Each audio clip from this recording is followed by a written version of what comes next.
안녕하세요. 네.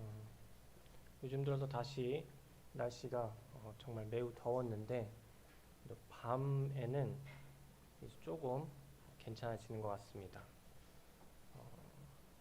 밤에 이제 자기 전에 에어컨을 틀고 항상 자다가 이제 자동으로 꺼지게끔 하다가 또 더워지면 이제 잠깐 또 틀고 했었는데 이제 두 번째 틀면은 시원해지다가 이제 추워지더라고요. 그래서 그래도 이제 잘 때 이제 좀 더 쾌적한 이렇게 날씨를 또 허락하신 하나님께 감사가 됩니다. 오늘 본문 말씀 시편 33편 함께 보시겠습니다.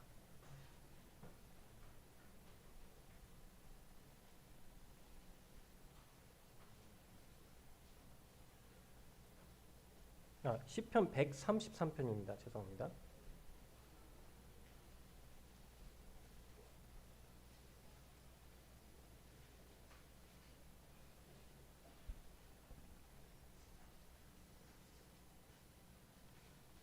네, 함께 공독하시겠습니다.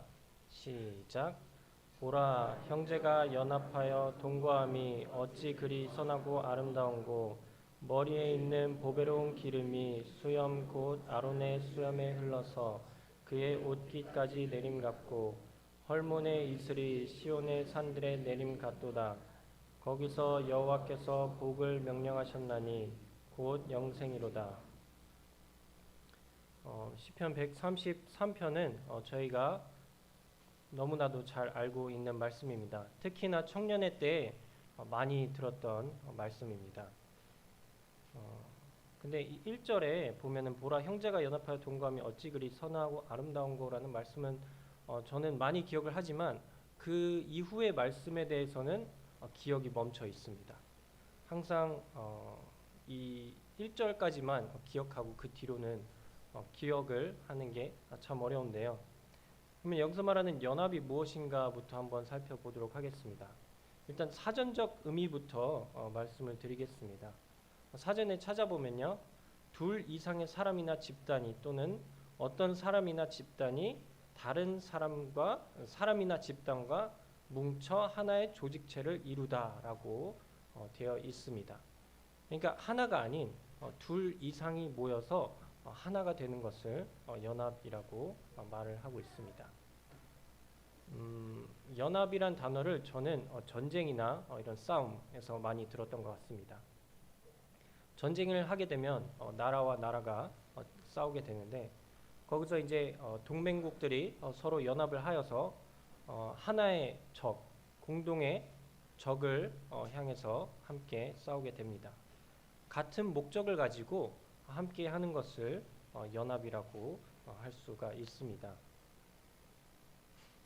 그러면 이렇게 1절에 형제가 연합하여 동거함이 어찌 그리 선하고 아름다운 거라고 하고 2절과 3절에는 그것이 무엇과 같다라고 표현을 하고 있는데 2절에 보면 머리에 있는 보배로운 기름이 수염 곧 아론의 수염에 흘러서 그의 옷깃까지 내림 같고 형제가 연합하고 동거하는 게 선하고 아름다운 것까지는 이해하기가 쉽습니다.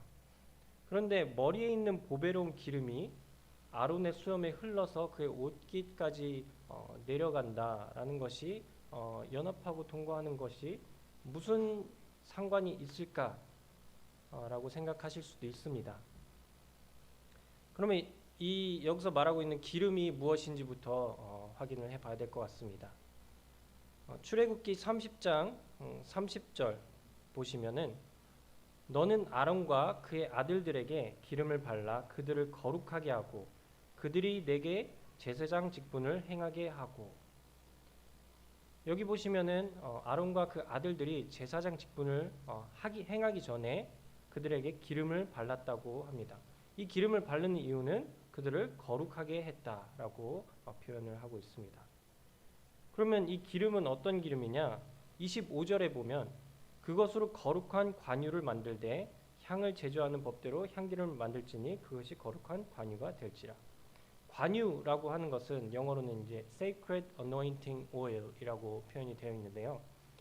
이것도 이제 그 사전적 의미를 찾아보니까 성별 의식에 사용된 거룩한 기름으로 감람류의 극상품, 향유와 계피, 청포, 몰약 등을 섞어 만들었다. 하나님의 일꾼, 제사장, 선지자, 왕을 세워 위임할 때나 성소의 성물들을 성별할 때 뿌리거나 발랐다. 이 기름은 거룩한 기름이라고 말씀을 하고 있습니다. 특히나 제사장이나 선지자 그리고 왕을 세울 때 사용된 기름입니다. 그래서 머리에 기름 붓는 것은 구약의 대부분 이제 제사장들에게 행하는 것을 말하고 있는데요. 특히 여기 2절에도 아론의 머리를 언급하고 있기 때문에 여기서도 제사장을 말하는 것을 저희는 알고 있습니다.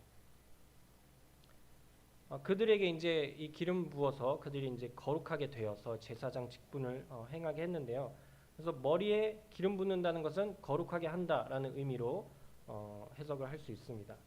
근데 그 기름이 어디까지 흘렸냐면요. 아론의 수염에 흘러서 그의 옷깃까지 흘렀다라고 나와 있습니다. 아론은 그냥 제사장이 아니었습니다. 아론은 대제사장이었습니다. 우리 주님도 마찬가지로 우리의 대제사장이시면서 또 교회의 머리가 되신 분이십니다. 그렇기 때문에 머리에 있는 이 보배로운 기름이 이렇게 흘렀다는 것은 예수님의 머리 되신 예수님의 이 교회의 머리 되신 예수님의 거룩하심이 지체인 교회까지 영향을 미친다는 것으로 볼 수가 있습니다. 형제가 연합하고 동거하는 것이 예수님의 그 거룩함이 교회에 흘러 넘치는 것과 같다라는 표현으로 볼 수가 있습니다. 그리고 3절에 보면은 또 다른 비유를 하고 있습니다. 이것은 또 헐몬의 이슬이 시온의 산들에 내림 같도다라고 표현을 하고 있습니다. 헐몬이 어디고 시온이 어딘지 한번 살펴보았는데요. 헐몬은 팔레스타인 지역의 가장 높은 산입니다. 2814m로 요단강의 발원지입니다. 그리고 높은 지대에 있기 때문에 사계절 동안 눈이 덮여 있다고 합니다. 그리고 낮과 밤의 기온차로 인해서 밤에 야간에 이슬이 맺혀서 바람을 타고 주변에 뿌려진다고 합니다. 그리고 시온산은 여기서 그 헐몬산에서 남쪽으로 한 200km 떨어진 곳에 200km가 좀 안 된 곳에 떨어져 있는데요. 하나님의 성, 거룩한 산, 왕의 성이라는 의미가 있는 산입니다. 그러나 여기서 이제 이 부분을 보다가 제가 발견한 것은 시온산의 평균 연간 강수량, 평균 연간 강수량을 찾아보니까 185mm라고 합니다. 그래서 서울과 한번 비교를 해봤습니다. 서울의 작년 평균 연간 강수량은 1840mm였다고 합니다. 물론 작년에 비가 많이 오긴 했습니다. 서울에도 비가 많이 와서 안 좋은 일도 많이 일어나고 하긴 했지만 그래도 서울의 약 10분의 1 정도밖에 되지 않는 강수량입니다. 한국에 가장 비가 적게 온다는 대구도 거의 600mm의 강수량이 연간 평균 강수량인데요. 그 정도로 시온산에는 비가 내리지 않는 곳이라고 말할 수가 있는데요. 비가 오지 않는 곳에 이슬이 내려주는 것은 정말 중요합니다. 일단 목축을 하거나 농업을 하는 사람에게 비가 오지 않을 때 이슬이 맺히는 것 얼마나 기쁜 일이고 참 아름다운 일이라고 표현할 수도 있겠죠. 뭐 농업이나 뭐 목축을 하지 않아도 그냥 비가 오지 않는 지역에 비가 왔다 하면 그 사람들에게 정말 아름다운 좋은 소식이 될 것입니다. 이렇게 형제가 연합하고 동거하는 것이 헐몬의 이슬이 시온의 산들에 내림 같은 것처럼 정말 선하고 아름답다는 것을 성경에서는 말씀해주고 있습니다.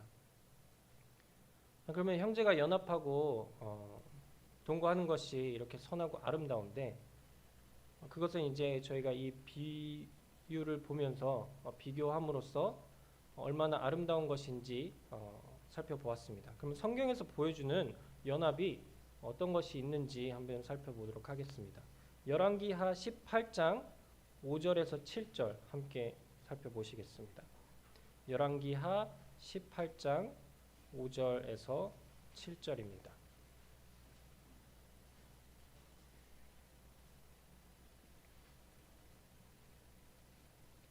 여기서는 히스기야에 대해서 기록되어 있는 말씀인데요.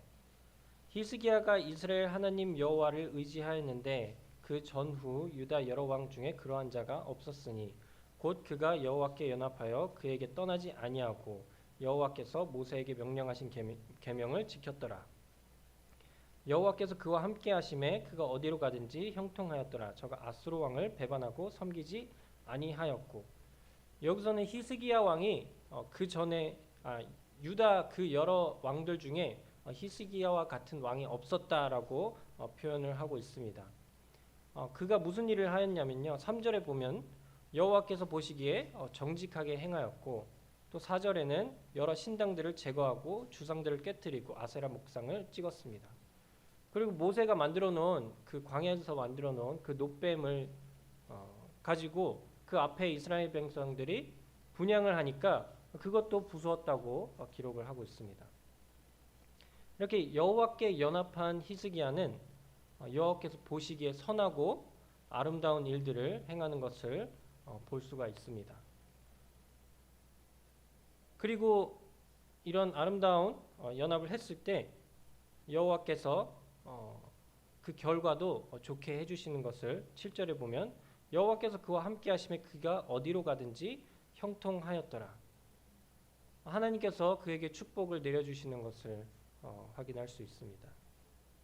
하나님께서는 저희에게 어떤 것을 하라라고만 하시지 않고 정말 저희가 그 하나님의 말씀에 잘 순종했을 때 그거에 따른 보상이 있는 것도 알 수가 있습니다. 또 이사야 56장 6절과 7절에도 또 여호와께 연합한 사람들에 대해서 표현을 하고 있습니다.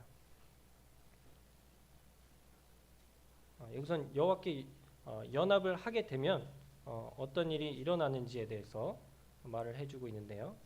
또 여호와와 연합하여 그를 섬기며 여호와의 이름을 사랑하며 그의 종이 되며 안식일을 지켜 더럽히지 아니하며 나의 언약을 굳게 지키는 이방인마다 내가 곧 그들을 나의 성산으로 인도하여 기도하는 데 집에서 그들을 기쁘게 할 것이며 그들의 번제와 희생을 나의 제단에서 기꺼이 받게 되리니 이는 내 집은 만민이 기도하는 집이라 일컬음이 될 것임이라. 여기서 보면은 이방인들에 대해서 말씀을 하고 있습니다. 이방인들은 하나님께서 택하신 백성이 아닙니다. 하나님께서 택하신 백성은 이스라엘뿐이고 이스라엘인들은 자신들만이 하나님께 택함을 받았다라고 생각을 하고 있기 때문에 하나님께 연합할 수 있는 사람들은 아마 자신뿐이지 않을까라는 생각을 하고 있던 사람들도 있었을 것 같습니다. 그러나 하나님께서는 이방인들도 하나님께 연합하여 그 계명을 지키게 되면은 하나님께서 그들을 기쁘게 하시고 또 그들의 번제와 희생을 받겠다라고 말씀을 하고 있습니다. 하나님께서 이 번제와 희생을 받는 것이 얼마나 우리에게는 영광된 일인지 저희가 항상 이 자리에서 주일마다 하나님께 예배를 드리는데 이것이 얼마나 큰 특권인지 저희는 모두가 다 알고 있습니다. 하나님께서는 그것을 받겠다라고 말씀을 하고 계십니다. 그러면 잘못된 연합은 어떤 연합을 말하고 있는지 시편 106편 28절과 29절에 보시면 바알과 연합한 이스라엘의 모습을 보여주고 있습니다. 그들이 또 부올의 바알과 연합하여 죽은 자에게 제사한 음식을 먹어서 그 행위로 주를 경노하게 함으로써 재앙이 그들 중에 크게 유행하였도다. 여기 시편에 나와 있는 이 말씀은 민수기 25장에 이스라엘이 시딤에 이르렀을 때 모압 여자들과 음행을 하고 그 여자들이 자신들의 신들에게 절하고 제사한 음식들을 먹을 때 이스라엘 백성들 중에서 함께한 자들이 있다고 말하고 있습니다. 그랬을 때 여호와께서 진노하였다라고 말하고 있습니다. 이러한 행위로 시편에서는 재앙이 크게 유행하였다라고 나와 있는데 민수기에서는 이게 연병으로 확인이 되는데요. 이 전염병이죠. 네, 전염병으로 인해서 2만 4천 명이 죽었다고 합니다. 그리고 이 전염병은 부올바알에게 가담한 사람들을 죽이고 나서야 멈췄다라고 말해주고 있습니다. 하나님께 연합한 사람들은 그의 길이 형통하고 또 하나님께 그 축복을 받고 하나님께서 그들을 기쁘게 하시고 또 예배를 받으시지만 참 우상에게 연합하는 이 잘못된 연합을 하는 사람들은 그 하나님께서 그들을 처참히 죽이시는 것으로 죽음을 맛보게 하시는 것을 볼 수가 있습니다. 그러면 사람과 잘못 연합한 여호사밧에 대해서도 보겠습니다. 역대하 20장 35절부터 37절입니다.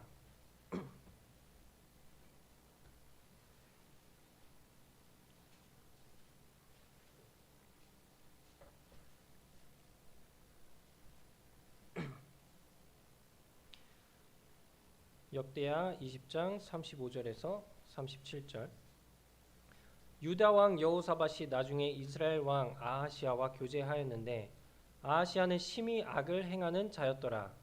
두 왕이 서로 연합하고 배를 만들어 다시스로 보내고자 하여 에시온게벨에서 배를 만들었더니 바랄 사람 도다와후의 아들 엘리에셀이 여호사밧을 향하여 예언하여 이르되 왕이 아하시아와 교제함으로 여호와께서 왕이 지은 것들을 파하시리라 하더니 이에 그 배들이 부서져서 다시스로 가지 못하였더라. 솔로몬 시절에는 다시스에서 배로 3년에 한 번씩 다시스의 그 금과 은과 상아와 원숭이와 공작을 실어서 왔다고 기록을 하고 있는데요. 그 당시에는 천하의 열왕들이 각기 예물을 가지고 솔로몬에게 가져오던 시절이었기 때문에 그것 중 하나이지 않을까 생각이 됩니다. 그렇기 때문에 여호사밧은 다시스에 가면은 금을 구할 수 있다는 것을 알고 있었을 것 같습니다. 그래서 여호사밧은 아마 무역을 할 이유로 배를 만들었고 또 그 배가 에시온게벨에서 파손됐다고 열왕기상 22장 48절에도 동일하게 기록을 하고 있습니다. 여기서 방금 읽은 것은 그 배가 그냥 부서졌다 하는데 열왕기상에서는 그 배가 파손이 됐다라고 나와 있습니다. 여호사밧은 심히 악을 행하는 이스라엘의 왕 아하시아와 교제하고 연합하는 것을 하나님께서 악하게 보셨다는 것입니다. 그 둘이 교제하는 것만으로도 하나님께서 그가 하는 일, 그가 만든 것을 파하신 것을 볼 수가 있습니다. 이뿐만 아니라 그 둘이 연합하여 전쟁을 합니다. 길앗 라몬으로 가서 아람과 싸우지만 역시나 패하는 것을 저희가 잘 알고 있습니다. 그리고 그 전쟁에서 아시아 왕은 죽게 됩니다. 우리가 하는 일의 목적이 너무나도 중요합니다. 이것을 왜 하려는 것이고 정말 하나님의 영광을 위해서 하려는 것인지 아니면 뭐 그냥 나를 위해서 하려는 것인지 아니면 크게 목적이 없는 일일 수도 있습니다. 그러나 그 목적도 중요하지만 이 일을 누구와 함께 하고 있느냐 그것도 중요하다는 것입니다. 여호사밧이 아하시아와 함께 한 것으로 하나님께서 여호사밧에게 큰 벌을 내리신 것을 저희는 살펴보았습니다. 그렇기 때문에 우리는 연합하는 것에 대해서 신중해야 할 것이 필요합니다. 또 골로새서 2장 2절에서 3절까지 보면은 바울이 골로새 성도들에게 하는 말씀인데요. 또 라우디에게 성도들에게도 이 동일한 것을 원한다는 것을 표현을 하고 있습니다. 이는 그들로 마음의 위안을 받고 사랑 안에서 연합하여 확실한 이해의 모든 풍성함과 하느님의 비밀인 그리스도를 깨닫게 하려 함이니 그 안에는 지혜와 지식의 모든 보화가 감추어져 있느니라. 앞에 1절부터 한번 다시 보시겠습니다. 골로새서 2장 1절에는 내가 너희와 라오디아에 있는 자들과 무릇 내 육신의 얼굴을 보지 못한 자들을 위하여 얼마나 힘쓰는지를 너희가 알기를 원하노니 이는 그들로 마음의 위안을 받고 사랑 안에서 연합하여 확실한 이해의 모든 풍성함과 하나님의 비밀인 그리스도를 깨닫게 하려 함이니 그 안에는 지혜와 지식의 모든 보화가 감추어져 있느니라. 사도 바울이 골로새 성도들을 위해서 또 이렇게 라오디아계 성도들을 위해서 자신이 힘쓰는 이유에 대해서 두 가지를 말하고 있습니다. 그들이 마음의 위안을 받고 또 두 번째는 사랑 안에서 연합을 하였으면 하는 마음에 이 말을 한다고 하고 있습니다.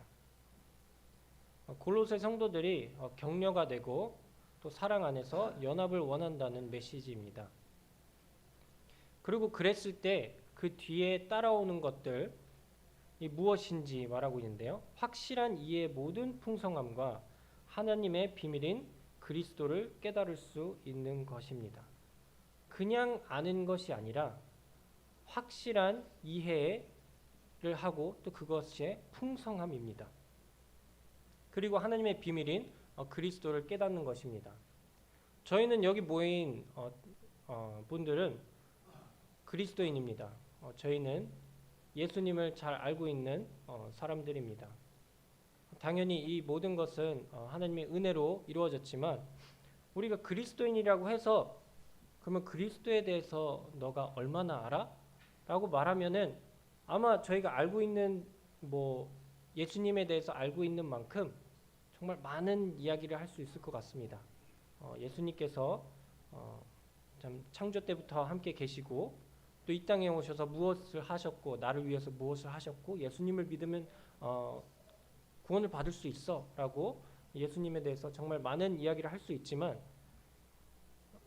우리는 예수님에 대해서 그리스도에 대해서 전부 알고 있다라고 말할 수 있는 사람은 없을 것입니다. 그렇기 때문에 우리는 계속해서 알아가야 합니다. 그런데 형제와 연합했을 때 그 놀라운 것이 함께 따라온다고 사도 바울은 말하고 있습니다. 이 말씀을 준비하면서 저도 청년의 때를 기억을 하게 되었는데요. 청년들 때는 아까 말씀드렸다시피 이 말씀을 정말 많이 들어요. 연합하는 것이 중요하다. 청년들과 또 성도들과 교제하는 것이 중요하다라는 말을 많이 듣습니다. 그리고 일단 청년의 때 그 교제하는 시간이 정말 많습니다. 어느 때보다 또 많은 것 같아요. 유년부부터 시작해서 노년에 있는 성도님들을 모두 비교하자면 청년들이 아마 성도들과 교제하는 시간이 가장 많을 것 같습니다. 왜냐하면 청년의 때는 정기적인 청년의 시간도 있기 때문에 그 시간만 열심히 참석을 해도 풍성한 교제를 할 수 있고 서로 연합을 할 수가 있습니다. 그리고 지역교회에서뿐만 아니라 타 교회 성도들과도 청년들과도 연합할 기회가 정말 많습니다. 저도 청년 때 가장 기억에 남는 그런 교제 시간들은 1년에 2번씩 저희가 이제 친구들과 전국에 있는 친구들과 함께 모였는데요. 그렇게 만나서 교제하는 것이 정말 좋았습니다.